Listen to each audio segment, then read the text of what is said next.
Hello everyone, welcome to law learning school. आज के इस पर्टिकुलर सेशन से हम जो है वो स्टार्ट करने जा रहे हैं अपनी यूनिट सेकंड। ये हमारा सेकंड सेशन रहेगा। अभी तक हमने introduction silent feature of constitution को डिस्कस कर लिया है।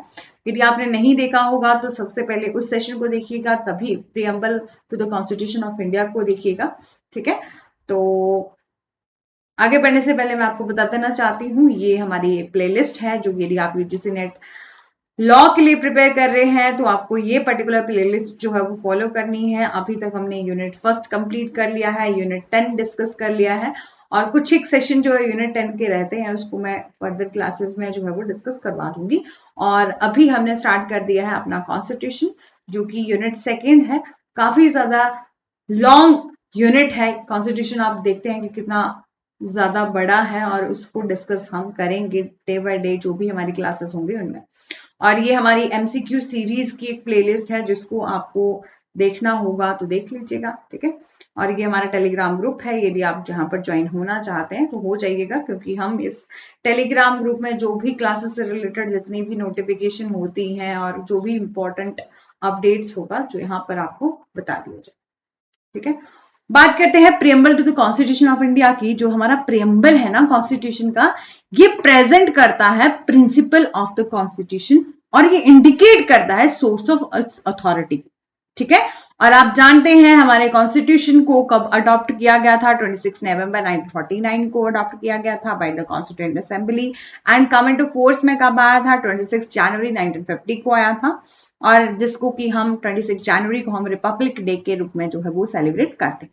ठीक है, और एक बार हमारे प्रियम्बल में जो है वो अमेंडमेंट हुई थी during the emergency time by the Indira Gandhi का टाइम था जब, ठीक है, उन्होंने इमरजेंसी जो है वो डिक्लेयर करी थी। उस टाइम जो हमारे प्रियम्बल में अमेंडमेंट हुई थी जहां पर वर्ड सोशलिस्ट और सेकुलर को जो है वो ऐड किया गया था, जिसको हम फर्दर जो है वो देखेंगे नेक्स्ट स्लाइड्स में जो है डिस्कस करेंगे। देखते हैं जो हमारा प्रियम्बल है वो स्टार्ट होता है, we the people of India having solemnly resolved to constitute India into the sovereign socialist secular democratic republic and secure किया जाएगा all citizen को। सबसे पहले याद रखना है be the people of India कि हम क्या है, भारत के लोगों ने भारत को एक संप्रभु समाजवादी धर्मनिरपेक्ष लोकतांत्रिक गणराज्य बनाने और इसके सभी नागरिकों को सुरक्षित करने का एक सत्य निष्ठा से संकल्प लिया है। मतलब सबसे पहले हमारा प्रियम्बल क्या बात करता है कि हम be the people of India, हम भारत के लोग, हैविंग सोलेमनी जो कि रिजॉल्व टू कॉन्स्टिट्यूट करेंगे इंडिया इनटू द सोवरेन, हम इंडिया को सोवरेन बनाएंगे, सोशलिस्ट बनाएंगे, सेकुलर बनाएंगे, डेमोक्रेटिक बनाएंगे और रिपब्लिक बनाएंगे। इन सारे ही वर्ड्स को हम बहुत डिटेल में डिस्कस करेंगे। सोवरेन क्या होता है, सेकुलर क्या होता है, डेमोक्रेटिक क्या होता है, रिपब्लिक क्या होता है। ठीक है, और साथ ही साथ बोला है और सिक्योर करेंगे ऑल इट्स सिटीजन, कि सभी जो सिटीजन है ना हमारे कंट्री के उनको सिक्योर करेंगे। किस तरह से सिक्योर कर सकते हैं? इनको जस्टिस देके, जस्टिस मीन न्याय देके। और न्याय कैसा होना चाहिए? सोशल, इकोनॉमिक एंड पॉलिटिकल, कि हर एक पर्सन को जस्टिस, न्याय मिलना चाहिए। सोशली उसको जस्टिस मिलना चाहिए, इकोनॉमिक उसको जस्टिस मिलना चाहिए कि उसको अपनी आजीविका कमाने का पूरा न्याय मिलना चाहिए। किसी भी पर्सन को रोका नहीं जाएगा उसको अपनी आजीविका कमाने या उसको इनकम अर्न करने से। ठीक है, और पॉलिटिकल जस्टिस होना चाहिए। ठीक है, पॉलिटिकल जस्टिस किस तरह से हो सकता है? हम हर एक पर्सन को राइट दिया जाएगा वोट कास्ट करने का, जैसे वो अपना रिप्रेजेंटेटिव चुन सकता है, और यदि वो खुद भी इलेक्शन लड़ना चाहता, फाइट करना चाहता, मतलब इलेक्शन में खड़ा होना चाहता था, वो हो सकता है। ठीक है, एंड सेकेंड बोला कि हमने तो देख लिया कि सिक्योर करेंगे ऑल सिटीजन को, किस तरह से? जस्टिस देके, न्याय देके। एंड सेकेंड बोला लिबर्टी देंगे। लिबर्टी किस तरह की होगी? थॉट की, एक्सप्रेशन की, बिलीफ की, फेथ की और वर्शिप की। कि क्या बोला कि हम क्या करेंगे? लिबर्टी देंगे। ठीक है, स्वतंत्रता देंगे किसकी? थॉट की, विचार की और अभिव्यक्त अपने आप को एक्सप्रेस करने की हम लिबर्टी देंगे। बिलीफ, फेथ और वर्शिप, किसी भी भगवान की पूजा करो, आप स्वतंत्र हैं। ठीक है, और फिर बोला हम क्या करेंगे? इक्वलिटी देंगे। सभी लोग जो है वो इक्वल होंगे, इक्वलिटी दी जाएगी ऑफ स्टेटस एंड अपॉर्चुनिटी जो है वो हर एक पर्सन को इक्वली दी जाएगी और प्रमोट किया जाएगा अमंग ऑल देम। ठीक है, अमंग देम ऑल। फिर लास्ट में क्या बोला? जब हमने जस्टिस भी दे दिया, लिबर्टी भी दे दी, इक्वलिटी भी दे दी, तो साथ ही साथ क्या होना चाहिए, भाईचारा भी होना चाहिए, फर्टर्निटी भी होनी चाहिए, assuring the dignity of individual and unity and integrity of nation. ठीक है, कि क्या करेंगे हम, व्यक्ति की गरिमा और राष्ट्र की एकता और अखंडता का आश्वासन जो है देने वाली बंधुत्व, भाईचारा जो है वो लेके आएंगे। ठीक है, तो यही हमारा कॉन्स्टिट्यूशन का प्रियम्बल कहता है, जो कि एक क्रक्स है, ऑब्जेक्टिव रेजोल्यूशन इसे कहा जाता है, कि जब हमारे कॉन्स्टिट्यूंट असेंबली के मेंबर जिन्होंने जब कॉन्स्टिट्यूशन बनाया था, तो जब शुरुआत कर रहे थे, कॉन्स्टिट्यूशन बनाने की शुरुआत कर रहे थे, तो उन्होंने एक ऑब्जेक्टिव रेजोल्यूशन बनाया था। इसको पहले हमने प्रियम्बल नहीं कहा था, एक ऑब्जेक्टिव रेजोल्यूशन था, जिसको बाद में हमने देखा कि बहुत ही अच्छा है, मतलब एक क्रक्स है कि हम बाद में क्या करना चाहते हैं, आखिरकार है क्या इस इतनी बड़ी बुक में। तो ये क्या है, प्रियम्बल है, जो कि हमें ये बताता है कि इस बुक में ये सब दिया गया है, जस्टिस होगा, लिबर्टी होगी, इक्वलिटी होगी, फर्टर्निटी होगी। और हमारी कॉन्स्टिट्यूंट असेंबली ने 26 नवंबर 1949 को हमारे लिए अडॉप्ट किया, हेयर बाय अडॉप्ट और इनेक्ट किया और गिव टू अवर सेल्फ, और हमारे लिए ही उसको दिया, स्वयं को ही दिया, अपने आप को या बाकी सब लोगों को, जनता को दिया। ठीक है, तो हमारा कॉन्स्टिट्यूशन हम ही ने अडॉप्ट किया, ठीक है, इनेक्ट किया और गिव भी, हमारे लिए ही ये कॉन्स्टिट्यूशन बना है। ठीक है, अब देखें हिस्टोरिकल बैकग्राउंड के बारे में। तो जैसे कि मैंने अभी बोला कि हमारा जो प्रियम्बल है, ठीक है, कॉन्स्टिट्यूशन का जो प्रियम्बल था वो एक ऑब्जेक्टिव रेजोल्यूशन था। जो ये प्रियम्बल जो है वो बेस है किस पर, ऑब्जेक्टिव रेजोल्यूशन पर, which was moved in the Constituent Assembly by the Jawaharlal Nehru on 13 December 1946। इसको एक्सेप्ट कब किया गया था, ऑन 22 जनवरी 1949 को, और अडॉप्ट किया गया था बाय द कॉन्स्टिट्यूंट असेंबली 26 नवंबर 1949 को। ठीक है, जिसमें ये बोला गया कि हम 13 दिसंबर 1946 को जवाहरलाल नेहरू जी ने क्या किया, इसको ऑब्जेक्टिव रेजोल्यूशन की तरह, कि हम ऐसा संविधान बनाएंगे जिसकी ये पर्टिकुलर ऑब्जेक्टिव होंगे, उसको संविधान सभा में पेश किया था। ठीक है, और जैसे ही क्या हुआ, उसको एक्सेप्ट कर लिया गया, मतलब जब हमारे कॉन्स्टिट्यूशन बनाने का पूरा कार्य जो वो स्टार्ट हुआ 22 जनवरी 1949 को, तो उसको एक्सेप्ट किया कि हम इसी तरह का जो है वो कॉन्स्टिट्यूशन बनाएंगे। ठीक है, और इसको बाद में कॉन्स्टिट्यूंट असेंबली ने एज अ प्रियम्बल अडॉप्ट कर लिया 26 नवंबर 1949 को। ठीक है, और एक कॉन्स्टिट्यूशन बन के तैयार हो गया था, कमेंट ऑफ फोर्स में आया था 26 जनवरी 1950 को। डॉक्टर वी आर अम्बेडकर ने प्रियम्बल के बारे में ये कहा है कि इसको कभी भी अलग नहीं किया जा सकता। ठीक है, इसमें ये कहा है डॉक्टर वी आर अम्बेडकर ने, जो स्वतंत्रता, समानता और बंधुत्व को जीवन के सिद्धांतों के रूप में पहचानता है और जिसे एक दूसरे से अलग बिल्कुल नहीं किया जा सकता। कभी भी हम क्या करेंगे, बोला है कि इसमें कहा है it was indeed a way of life which recognize liberty, equality, fraternity as a principle of life, जो कि हमारे प्रिंसिपल ऑफ लाइफ है और इनको कभी भी अलग नहीं किया जा सकता। क्या हम लिबर्टी को अलग कर सकते हैं इक्वलिटी से? जब इक्वलिटी ही नहीं होगी तो हम लिबर्टी कहां से लेके आएंगे? ठीक है, और इक्वलिटी को क्या हम अलग कर सकते हैं लिबर्टी से? नहीं कर सकते। तो इसलिए बोला है कभी भी इनके किसी भी कंसेप्ट को यहां से अलग नहीं किया जा सकता। ठीक है, किसी भी जैसे लिबर्टी, जस्टिस, किसी को भी अलग नहीं किया जा सकता। यहाँ पे यही बात बोली है कि not the liberty and equality be divorced from fraternity, की कभी भी लिबर्टी को, इक्वलिटी को अलग नहीं किया जा सकता भाईचारे से, फर्टर्निटी से। विदाउट इक्वलिटी और लिबर्टी हम भाईचारा कैसे लेके आएंगे? ठीक है, तो यही बोलना है कि किसी भी चीज को हम अलग नहीं कर सकते। कंपोनेंट क्या है बहुत डिटेल में डिस्कस करेंगे, प्रियम्बल को अच्छे से सुनिएगा, और जब तक ये सेशन समाप्त नहीं हो जाता तब तक जो है वो आप क्लास छोड़ के बिल्कुल नहीं जाइएगा। ठीक है, तो कंपोनेंट क्या है प्रियम्बल के? बोला it is indicated by the preamble that is source of authority. ये क्या है? सोर्स ऑफ अथॉरिटी है ऑफ द कॉन्स्टिट्यूशन, जो कि लाई करता है with the people of India के। ठीक है, कि ये प्रस्तावना जो प्रियम्बल के एक हमें संकेत देता है, इंडिकेट करता है कि संविधान के अधिकार का जो है स्रोत भारत के लोगों के पास है। ठीक है, और प्रियम्बल डिक्लेयर करता है कि इंडिया में क्या है, इंडिया क्या है, सोवरन है, सोशलिस्ट है, सेक्युलर है, डेमोक्रेटिक है, रिपब्लिक है, कि India to be a sovereign, socialist, black, secular and democratic republic. और ऑब्जेक्टिव क्या है? Objective state by the preamble एक प्रियम्बल को हम क्या कहते हैं, ये बताता है कि ऑब्जेक्टिव क्या है कॉन्स्टिट्यूशन का, और मेन ऑब्जेक्ट क्या है हमारे कॉन्स्टिट्यूशन का, सिक्योर करना जस्टिस, लिबर्टी, इक्वलिटी और टू ऑल सिटीजन, और प्रमोट करना फर्टर्निटी को, भाईचारे को, और टू मेंटेन करना unity and integrity of the nation. ठीक है, और डेट क्या है जो कि मेंशन की गई है, कब जब हमारे कॉन्स्टिट्यूंट असेंबली ने हमारे प्रियम्बल को अडॉप्ट किया गया था, तो 26 नवंबर 1949 को अडॉप्ट किया था। ठीक है, कीवर्ड, अब देखो कि मैंने ये कहा था कि हम हर एक वर्ड को बहुत डिटेल में डिस्कस करेंगे। तो सबसे पहले we the people of India, ये जो लाइन है इसका क्या मतलब है, ये इंडिकेट करती है ultimate sovereignty of the people of India को। ठीक है, कि अंतिम संप्रभुता को जो है वो इंगित करता है।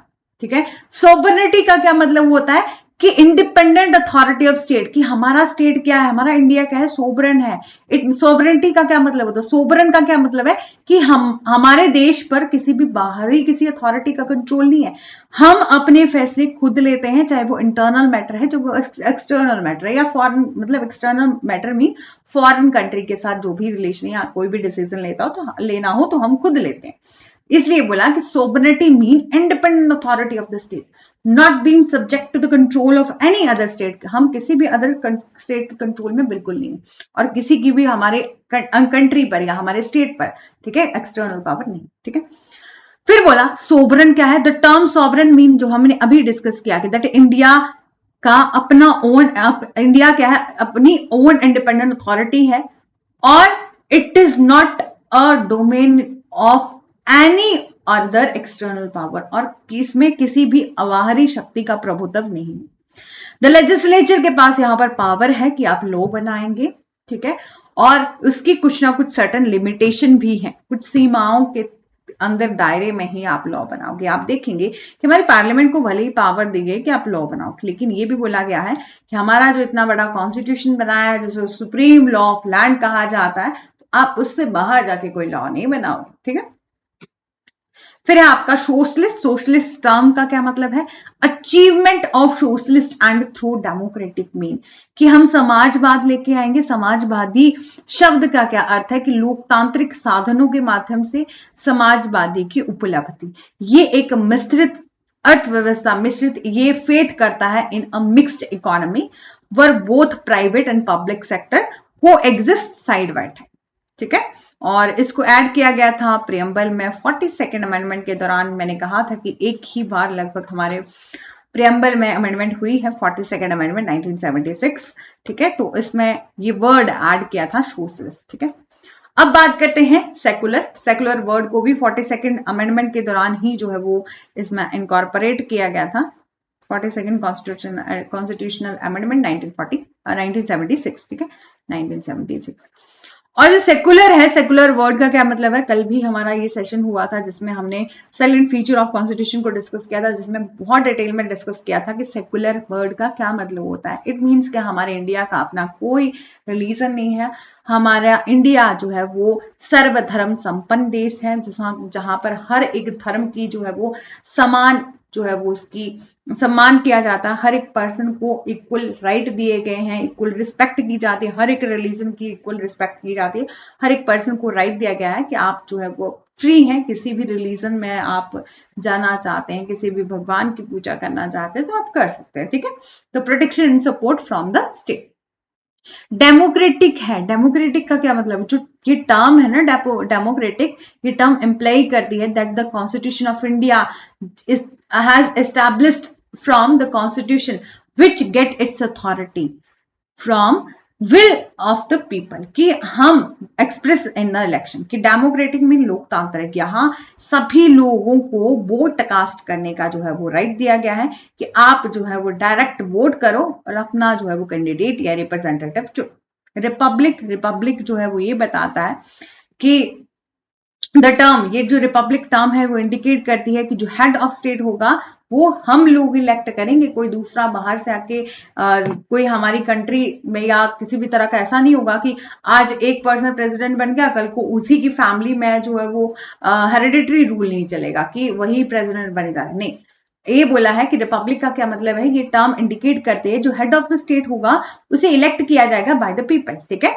और in India the president of India is elected head of the state और लिमिटेड टाइम कि 5 ईयर के लिए टाइम पीरियड दिया गया है कि आपको उसके बाद जो है वो आप क्या करोगे, आप नया कोई रिप्रेजेंटेटिव जो है, नया हेड ऑफ द स्टेट जो है वो इलेक्ट किया जाएगा। ऑब्जेक्टिव क्या है, द कॉन्स्टिट्यूशन क्या है, कि सुप्रीम लॉ है, ये हेल्प करता है मेंटेन करने में इंटीग्रिटी इन द सोसाइटी और प्रमोट करता है यूनिटी अमंग द सिटीजन और to build a great nation, ठीक है, ताकि एक अच्छा नेशन, ग्रेट नेशन जो है वो बन सके। और मेन ऑब्जेक्टिव क्या है इंडियन कॉन्स्टिट्यूशन का, प्रमोट करना harmony through out the nation, ठीक है, कि ये प्रमोट करना, हार्मनी को जो है वो प्रमोट करना, ताकि पूरे देश में सद्भावना को बढ़ाया जा सके, ठीक है।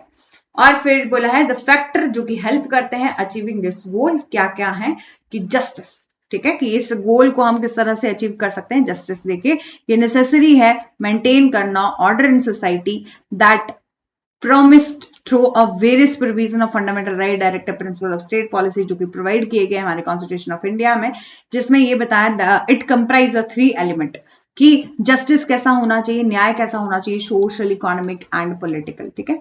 और हम बात करते हैं सोशल जस्टिस क्या होता है, इकोनॉमिक क्या होता है, पॉलिटिकल क्या होता है, ठीक है।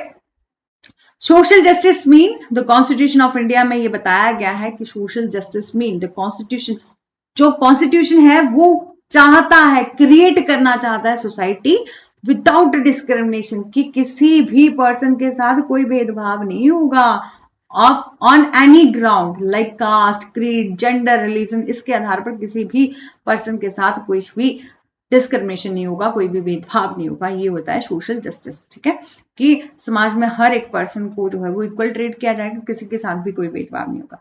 अब बात करते हैं इकोनॉमिक जस्टिस का क्या होता है। तो economic justice mean no discrimination, किसी भी पर्सन के साथ डिस्क्रिमिनेशन नहीं होगा, can be caused by people on the basis of their wealth, ठीक है, कि हम वेल्थ, इनकम और इकोनॉमिक स्टेटस के बेस पर किसी के साथ क्या करेंगे, डिस्क्रिमिनेशन नहीं करेंगे, किसी के साथ कोई भेदभाव नहीं करेंगे।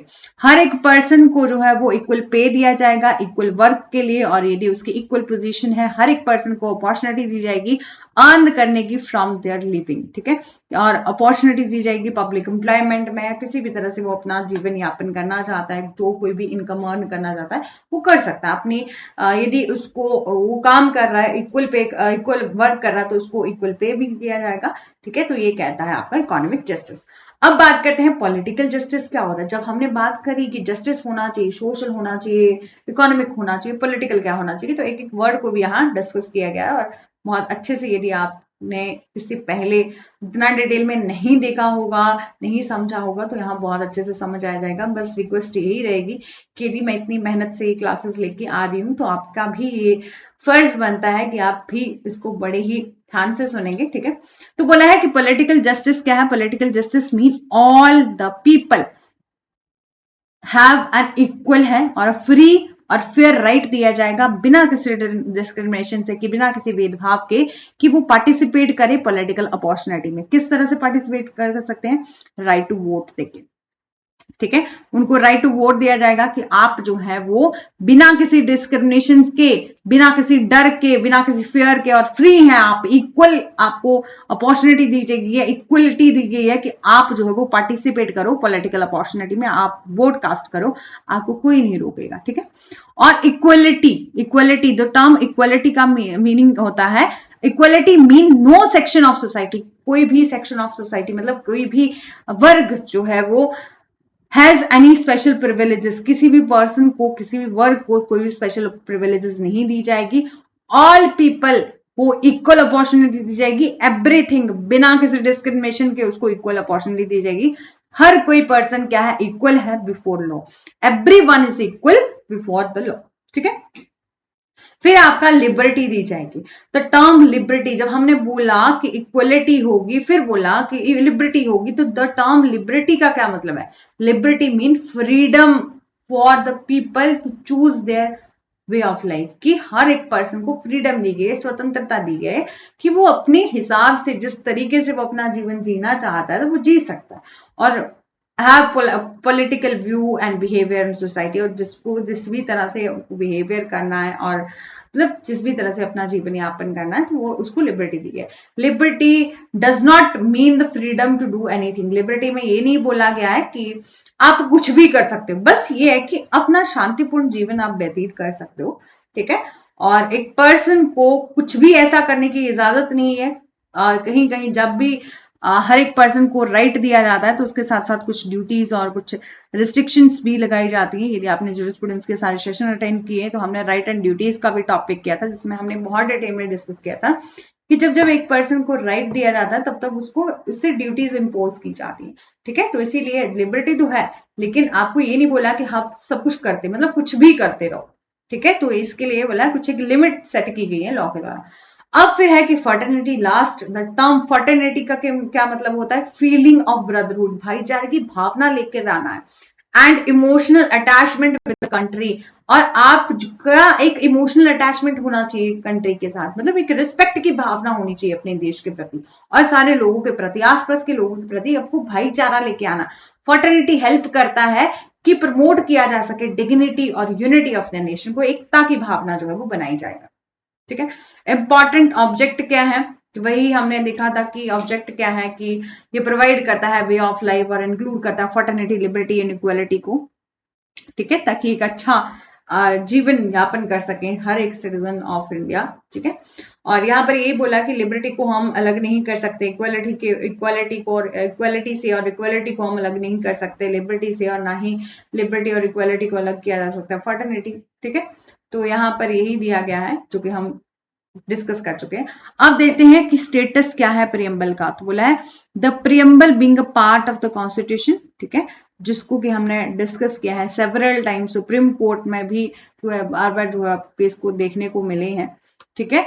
तो इसको हम अंडरस्टूड करते हैं केसेस को डिस्कस करके।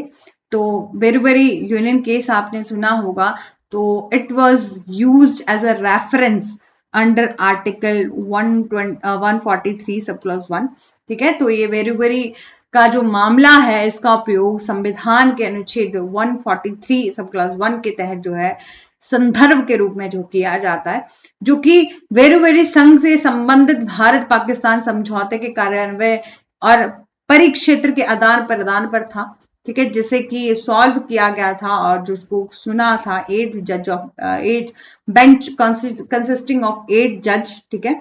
और उन्होंने डिसाइड किया था। तो हुआ क्या था ना, ये केस जो है वो उस टाइम का है जब इंडिया और पाकिस्तान के बीच में डिवाइडेशन हो रही थी, पार्टीशन हो रही थी, तो उस टाइम का ये केस है, ठीक है।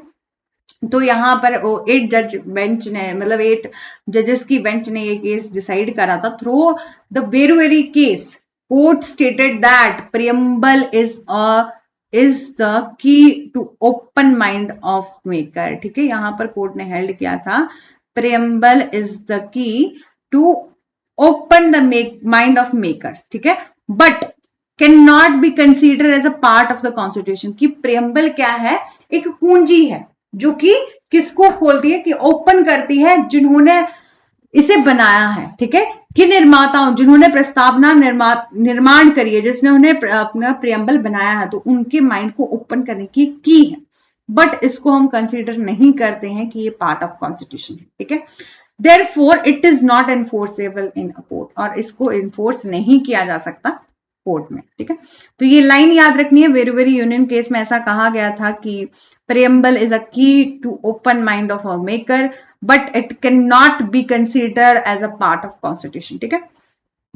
एक और केस है Kesavananda Bharati case. In this case the first time जो है वो 13 जजेस की बेंच ने ये केस डिसाइड किया था, मतलब एक रिट पिटीशन के लिए सुनी थी, उन्होंने हर्ड की थी, असेंबल हुए थे to heard a writ petition. यहां पर कोर्ट ने हेल्ड किया था कि preamble of the constitution will be, now हम कंसीडर करते हैं कि ये पार्ट है कॉन्स्टिट्यूशन का, as a part of the constitution, ठीक है। Preamble of the constitution will now be consider as a part of constitution, ठीक है। ये याद रखिएगा, काफी ज्यादा इंपॉर्टेंट लाइन है।